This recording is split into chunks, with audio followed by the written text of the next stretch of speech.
Hello, everybody. Welcome back to the course of Literary Criticism Theory.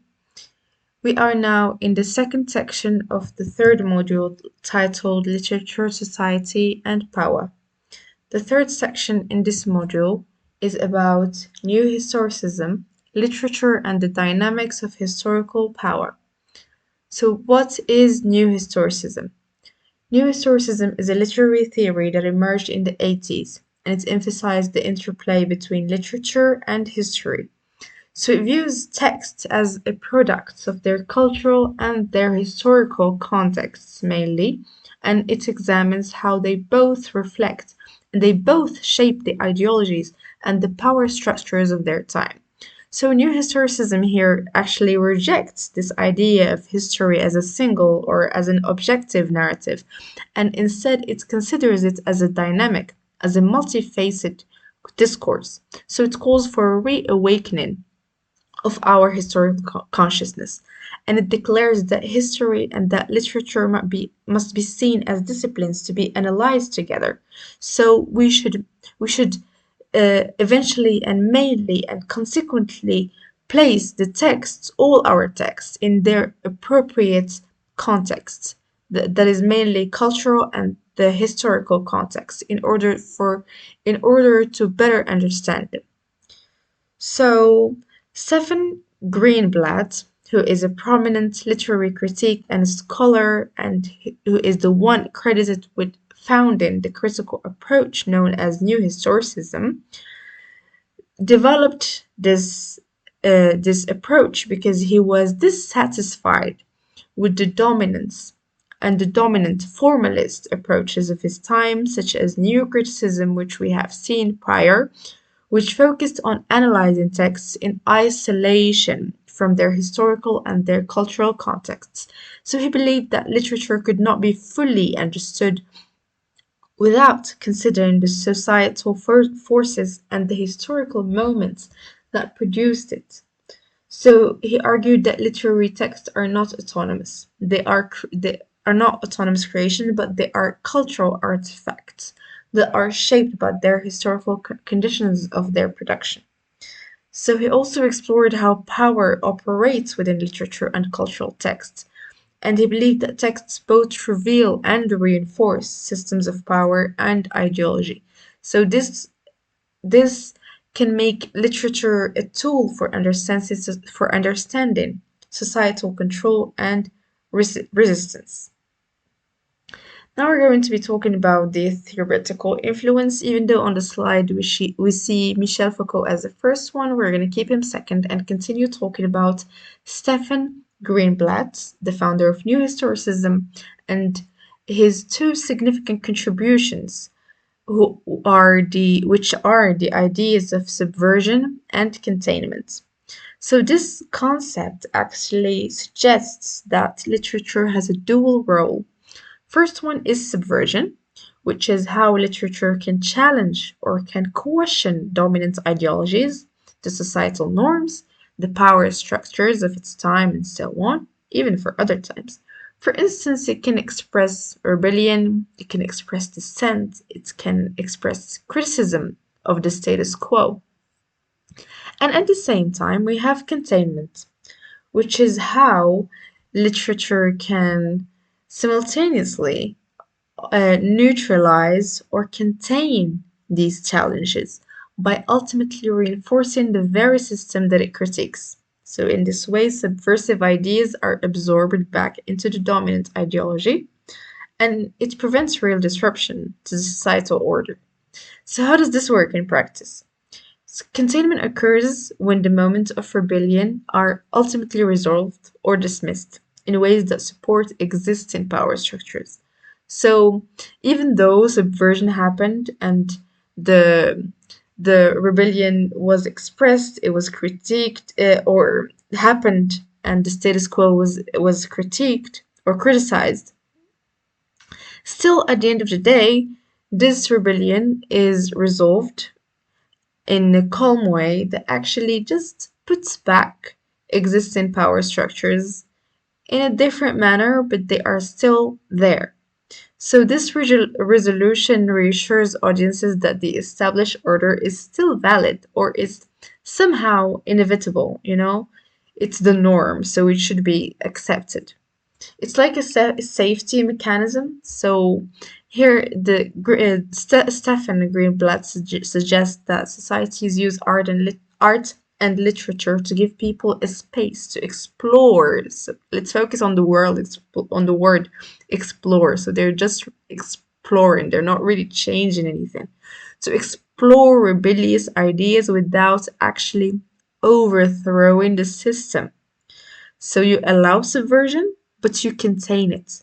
So this is how literature can help maintain social stability by providing this gray area that can challenge but also support authority simultaneously. Next, now we can talk about his concept of, which is also a very, very important concept in New Historicism, which is self-fashioning.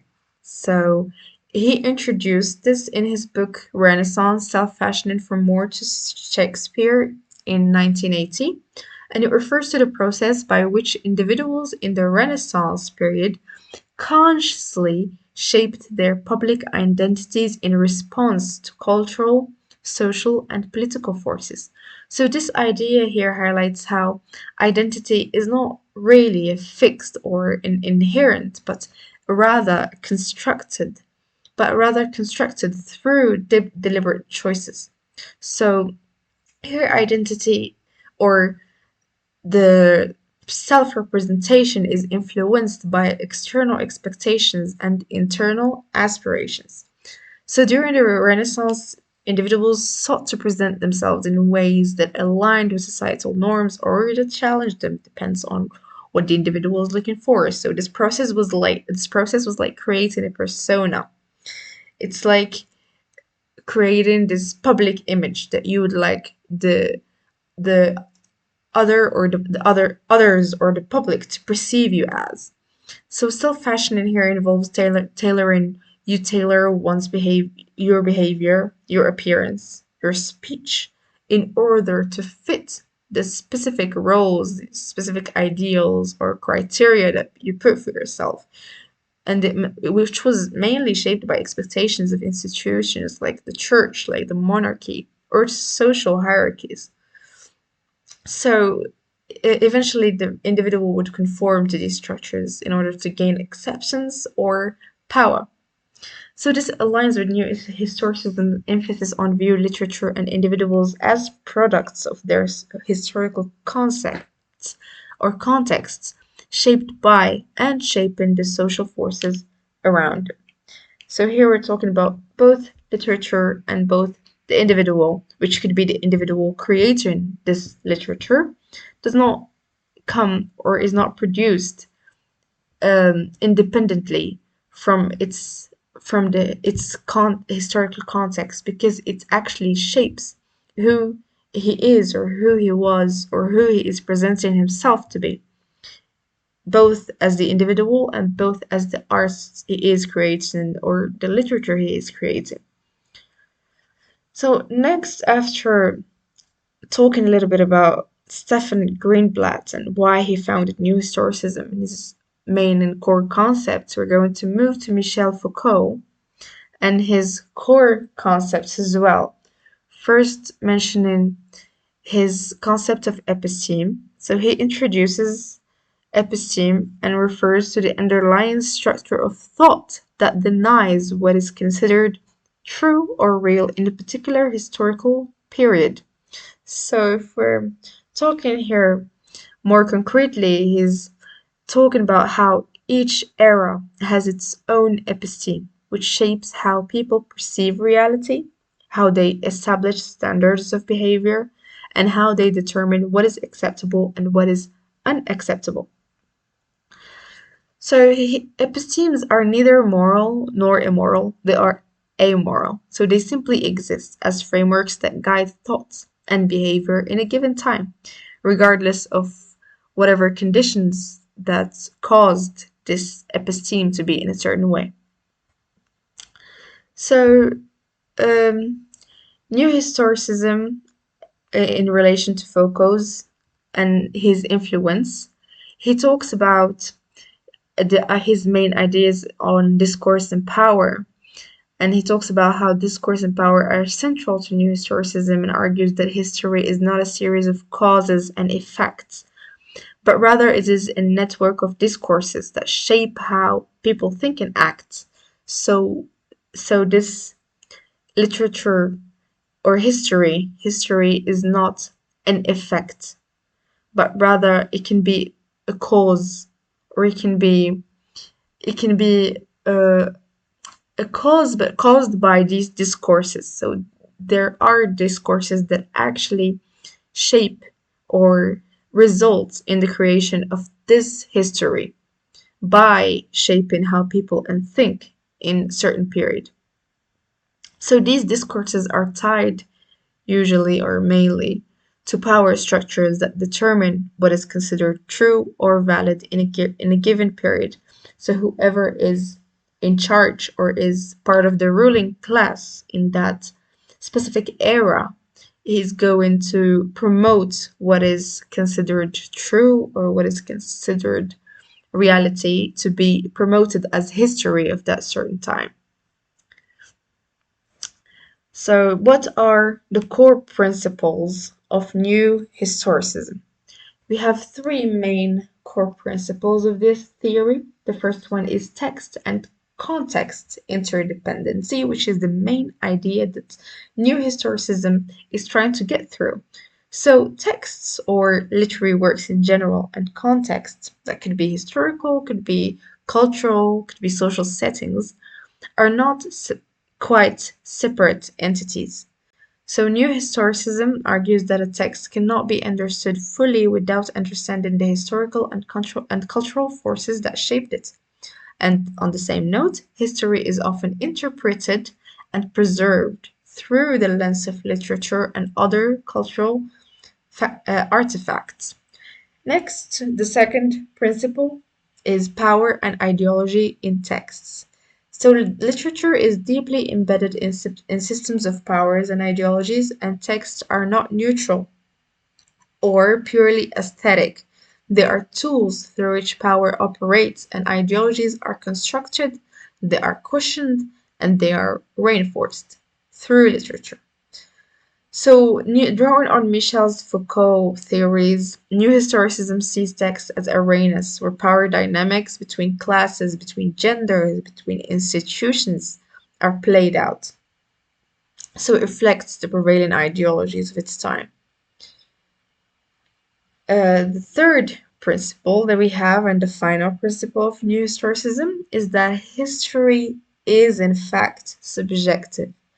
So, this theory challenges the notion that history is an objective account of the past purely and that was purely produced for the sole aim of preserving what reality that occurred. So instead, it views history as a subjective narrative, shaped by those who write it and the cultural lenses through which it is interpreted. So history can be subjectively impacted by two forces, which are the people who produced this history and its writers, and the people who interpret it, and the people who read it and try to analyze it to give it a meaning. So it's not fixed, it's not factual record, but rather a story told by people with their own biases, their own ideologies, and their own power interests. And this is something to keep in mind. So no, not the last part, but the part before the last part is how we apply New Historicism. So we can break it down into a few key steps. First, at the very top, it's all about analyzing power relations. So we look at who holds the power in a specific era and how that dynamic plays out, because power is never equal. The next step, or the second step, it naturally involves highlighting marginalized voices, meaning we look for the perspective that the dominant history tried to ignore or leave out, and we bring them out to light. From there, we use these fresh insights to revisit these canonical texts and take those famous classic works we all know and re examine them through a much wider historical lens. And then ultimately, this all leads to the bigger picture at the base of the pyramid, which is exploring the role of literature in shaping culture. It shows us that books do not just reflect the world that they were written in. They actually help create it. Last but not least, our criticism of new historicism. If looking at the main criticisms here, they usually point out to four main flaws. First is that there is an overemphasis on power, meaning that it treats everything as power struggle and kind of forgets that people can just create art purely for art's sake. How true is that? We do not know. Second, it falls into relativism, where because everything is tied to a specific historical context, it becomes really hard to claim any objective truth. So it becomes really difficult to say that this is the only true thing or this is the only truth because it can be always criticized or analyzed from different lens or perspective. So that leads right into determinism. The idea that authors are just passive products of their time with no free will or agency.